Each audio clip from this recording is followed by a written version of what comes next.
Once upon a time, in a village deep in the heart of Africa, a young man named Kofi sat by the river, staring at the water with hopelessness in his eyes. Kofi was once full of dreams. He had studied agriculture at the university and had started a small cocoa farm, hoping to build a future for his family. But after years of hard work, a severe drought struck the land. His crops withered and debts piled up. The village elders reminded him that he had borrowed money to expand his farm, and now they demanded repayment. Worse still, his wife had taken their children back to her parents' home, unable to endure the poverty. Kofi felt defeated. He had nothing left. As he stared into the river, dark thoughts clouded his mind. "Maybe it is better if I end it all," he murmured. As Kofi sat lost in his misery, an old man approached him. Dressed in a faded but majestic Kent cloth, the man leaned on a carved walking stick. "My son," the elder said, "why do you sit here with such sorrow in your eyes?" Kofi sighed. "Old man, you would not understand. I have lost everything. My farm is ruined, my debts are many, and my family has abandoned me.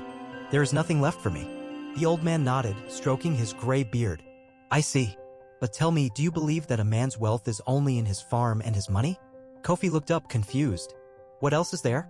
The old man smiled and reached into the leather bag slung over his shoulder. He pulled out a small, empty calabash.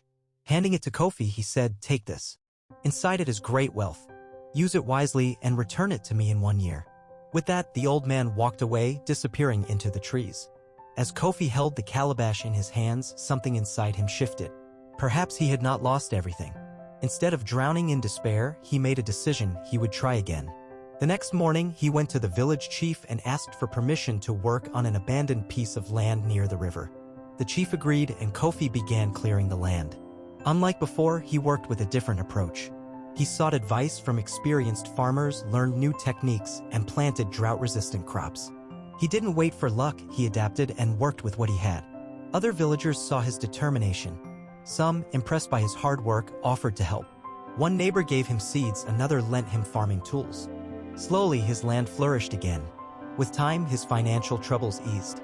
He paid off his debts, and as word spread of his success, traders came from nearby villages to buy his produce. His wife and children, seeing his transformation, returned home. Kofi realized that the wealth the elder spoke of was never in the calabash, it was in his own mindset, adaptability, and willingness to act despite hardship. 1 year later, Kofi returned to the river, the small calabash still in his hands. He searched for the old man but could not find him. Confused, he went to the village elders and told them his story.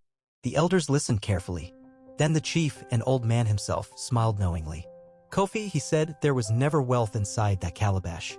The old man only reminded you of the wealth within yourself, your strength, your resilience, and your ability to rise again."